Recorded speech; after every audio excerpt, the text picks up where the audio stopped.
जंगल के पक्षी अपने घरों से बाहर नहीं जा रहे थे क्योंकि जंगल में ये अफवाह फैली हुई थी कि जंगल में डायन आई है जो कि पक्षियों को मार देती है। माँ, बहुत भूख लग रही है, कुछ करें। कुछ कुछ भोजन को जमा भी करके रखना चाहिए था हमें। अब तो भूख से जान जा रही है हमारी। बेटा, बाहर डायन है, आप घर से बाहर नहीं जा सकते और मैं भी घर से बाहर नहीं जा सकती। घर में अब खाने को कुछ नहीं बचा क्या? हाँ माँ, घर में खाने को कुछ नहीं है। बेटा, मैं सुबह सवेरे कल चली जाऊंगी और आपके लिए भोजन ढूंढ लाऊंगी। आप परेशान ना हो, अभी आप सो जाएं। अगले दिन सुबह सवेरे रानो चिड़िया डरते हुए घर से बाहर आ गई। रानो ने सेब के पेड़ से सेब तोड़ा। इतने में कालू और गोरी भागते हुए वहाँ आए। रानो रानो, हाय, अरे डायन डायन आ रही है, भागो यहाँ से रानो। आज तो वो डायन हम सबको मार डालेगी। मैं तो भोजन ढूंढने निकला था, डायन भागी, मेरे पीछे भागी रानो। रानो ने एक सेब उठाया और वहाँ से भाग गई। रानो ने तो पलटकर भी ना देखा, वह भागे भागे अपने घर पहुँच गई। क्या हुआ माँ, आप इतनी घबराई हुई क्यों हैं? क्या आपको उस डायन ने देख लिया था? बेटा कुकू, आज तो मुझे कौवों ने बचा लिया। आप ये सेब खाएं। मुझे तो लगा आज डायन मुझे पकड़ लेगी और मार डालेगी। रानो ने सारी बात कुकू को बताई और रानो और कुकू ने मिलकर वह सेब खा लिया। रानो चिड़िया का घर बाकी पक्षियों से दूर था, परंतु बाकी सब पक्षियों के घर बिल्कुल साथ में ही थे। रानो का घर तो कालू और गोरी के पास ही था। ऐसे अगले दिन रानो चिड़िया के पास बाकी सभी पक्षी आ गए। अरे रानो बहन, हम बहुत परेशान हैं। हमें तुमसे एक बात करनी है। हम भोजन की खोज में जब भी जाते हैं तो हमेशा कालू और गोरी हमें आकर बताते हैं कि डायन आ गई, डायन आ गई। और ऐसा सिर्फ मेरे साथ नहीं बल्कि कबूतर, बुलबुल और बाकी सबके साथ भी हो रहा है।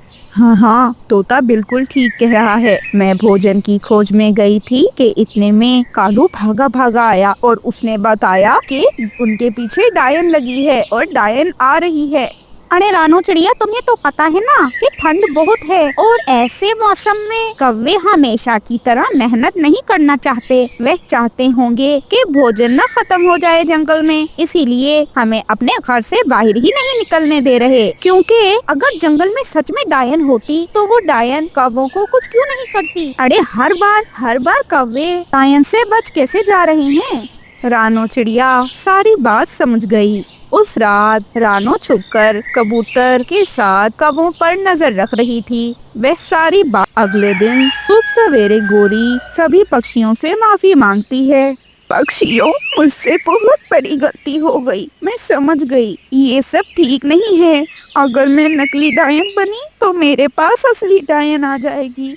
रानो और कबूतर तो हंस हंस कर थक गए थे। फिर आखिर कबूतर गोरी को बता देता है। गोरी, रानो तुम्हारा खून पी जाएगी अगर तुमने दोबारा ऐसा कुछ किया तो। रानो भी अजीब आवाज करते हुए गोरी से कहती है, गोरी, आइंदा ऐसा नहीं करना वरना हम तुम्हें मार डालेंगे। कालू गोरी समझ गए कि कोई डायन नहीं आई उनके पास। अब कौवे बहुत शर्मिंदा हुए। पक्षियों ने कौवों को जंगल से भी निकाल दिया। ऐसे दुष्ट कौवों को उनके किए की सजा मिल गई। सौतेली माँ।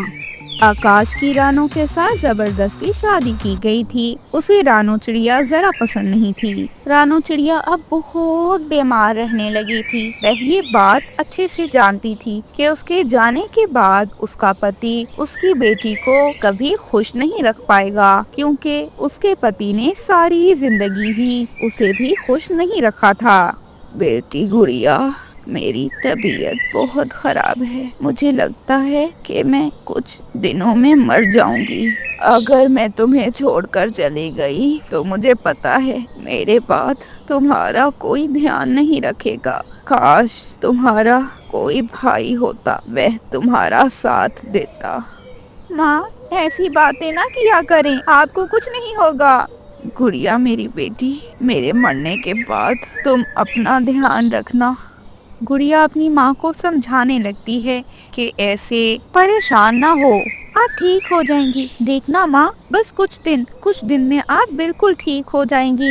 ऐसे कुछ ही दिन गुजरे कि रानो चिड़िया की तबीयत एक दिन बहुत ज्यादा ही खराब हो गई।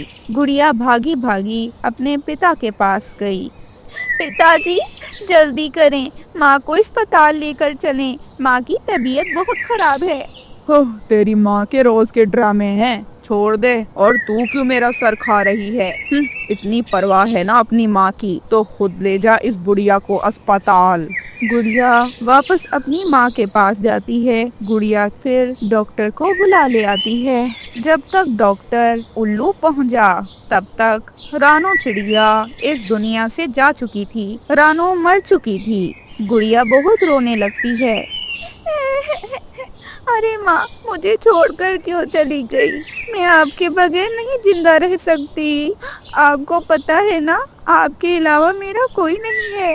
बस फिर इसी तरह कुछ दिन बाद गुड़िया का पिता दूसरी शादी कर लेता है और अब मीना चिड़िया गुड़िया की सौतेली माँ बनकर उसके घर में रह रही थी। बेचारी गुड़िया सारे घर के काम करती, खाना भी वही बनाती और उसके बाद मार भी वही खाती।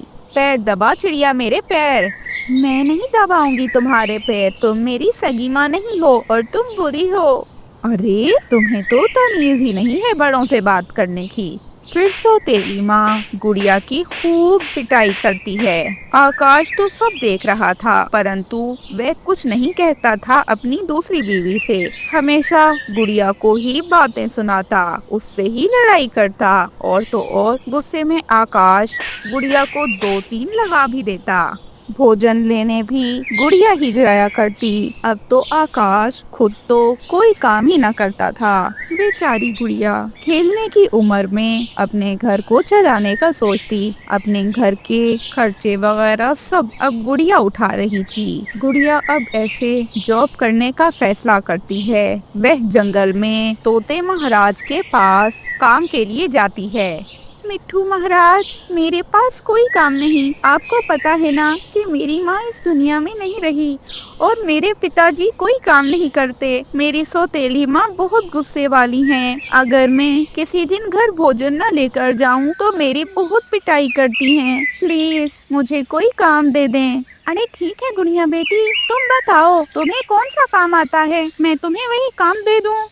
महाराज, मुझे तो कपड़े सिलाई करना बहुत अच्छे से आता है, मैं कपड़े सिलाई कर सकती हूँ। बस फिर क्या था, फिर गुड़िया को कपड़े सिलाई करने का मौका मिल गया। अब वह तोते महाराज के पास काम करने लगी थी। ऐसे अब गुड़िया के पास कुछ पैसे भी हुआ करते थे। अब गुड़िया बहुत खुश रहा करती थी क्योंकि अब वह काम करके पैसे घर ले आती। परंतु एक दिन कपड़े सिलाई करते करते गुड़िया को थोड़ी देर हो गई। वो रात के समय अपने घर पहुंची। उसका पिता और उसकी सौतेली माँ तो बहुत गुस्से में थे।